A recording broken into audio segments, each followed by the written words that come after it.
नमस्कार, मैं प्रीतम त्रिपाठी निवेश बाज़ार प्रो में आप सबका स्वागत करता हूं। आज इस वीक का पहला ट्रेडिंग सेशन है और काफ़ी मायने रखता है।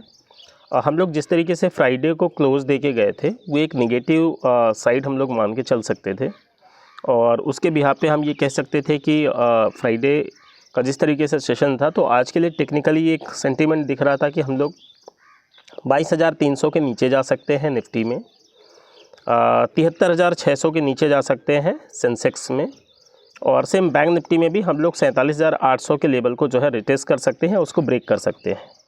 लेकिन आज थोड़ा सा ग्लोबल मार्केट में पॉजिटिविटी की वजह से हम एक्सपेक्टेड हैं कि पॉजिटिव नोट पे खुलेंगे और निफ्टी में जहां तक क्लोज आपका ओपनिंग समझ में आ रहा है तो लगभग 22,515 से लेके 22,540 के बीच में कहीं तो भी ओपनिंग होनी चाहिए। ऐसी कंडीशन में डिसीजन ले पाना कि हम लोग ट्रेड कैसे करेंगे थोड़ा टिपिकल काम है। तो इसको हम इस तरीके से समझ सकते हैं कि जैसे कहीं भी ओपन होता है और मार्केट अगर सुबह में एक डिप बनाने की कोशिश करता है, अब वो डिप जाहिर तौर से निफ्टी में अगर मैं बात करूं तो हार्डली हो सकती हैं 22,440 के आसपास, क्योंकि जब 525 का ओपन होगा तो 440 ही काफ़ी बड़ा डिप हो जाएगा। तो हम एक बार बाइंग के लिए डेफिनेटली जा सकते हैं 22,440 के आसपास।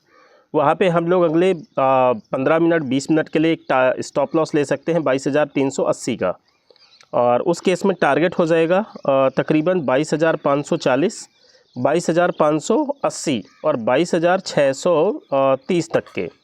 अब ये डिपेंड करेगा कि फर्दर मार्केट में बैंक निफ्टी किस तरीके से सपोर्ट करता है। हम पिछले कई दिनों से देख रहे हैं कि बैंक निफ्टी का एक एलिमेंट इंडसइंड बैंक लगातार फॉल हो रहा है और उसको लेके हमने न्यूज़ कवर भी की थी, हमने उसके ऊपर अच्छे ट्रेड भी बनाने की कोशिश की थी, लेकिन वो ज़रूरत से ज़्यादा फॉल होने की वजह से हमें ट्रेड नहीं मिल पाए थे।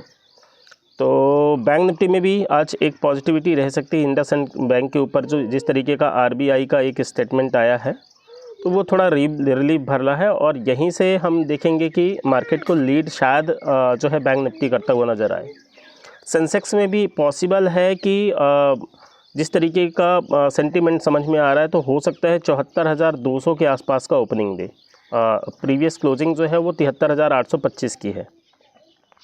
अगर यूएस में अच्छी तेज़ी नहीं आई होती और आपका इंडसइंड बैंक के ऊपर ये स्टेटमेंट नहीं आया होता तो हमारे लिए बाइंग बनती थी 73,600 के आसपास, और वहाँ से 74,040 और 74,180 और 74,400 तक के टारगेट निकल के आ रहे थे।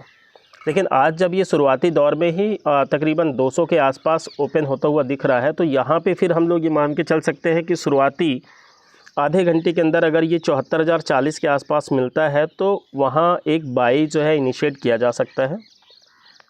अगले आधे घंटे के लिए हम लोग स्टॉप लॉस कंसिडर कर सकते हैं 73,920 के आसपास का। टारगेट के केस में हम लोग मान के चलेंगे कि 74,000 से 74,040 का जो बाई अगर मिल पाता है तो उस केस में आपका 74,180, 74,280, 74,400 और 74,600 तक के टारगेट जो है वो कंसिडर कर सकते हैं। अब अगर सेलिंग स्ट्रैटेजी बनाना है तो वो क्या तरीका हो सकता है, तो उसके लिए हम ये कहेंगे कि अगर हमें अपर साइड में 74,650 के आसपास दिखता है तो वहाँ से हम लोग सेलिंग ऑर्डर जो है प्लेस कर सकते हैं। हालांकि टेक्निकल लेवल 74,400 में ही वीकनेस के आ जाते हैं, लेकिन फिर भी हम आज थोड़ा सा ये मान के चल रहे हैं कि अगर बैंक निफ्टी एक्स्ट्रा परफॉर्म करता है, आउट परफॉर्म करता है, तो उस केस में हम एकदम टॉप पे अगर देखें तो 74,600 के आसपास निकल के आ रहा है।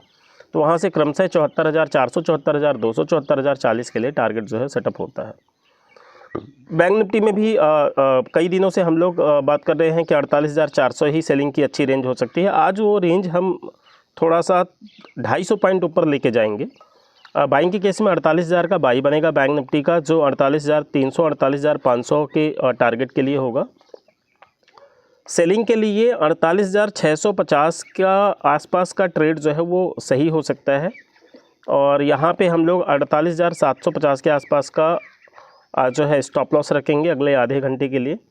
और उसके बाद में हम टारगेट उसमें मान के चल सकते हैं 48,500, 48,350, 48,225, 48,100 तक के। तो इस तरीके से आपके तीनों इंडाइसेस के सेटअप हो गए। इन्वेस्टर के लिए हमने जो लिस्ट निकाली थी उन पे जो भी स्टॉक अगर आपको बाई डिप्स के आसपास मिलते हैं तो उसमें डेफिनेटली आप लोग एक बार बाई के लिए जो है वो अपनी रिसर्च कर सकते हैं। Thank you.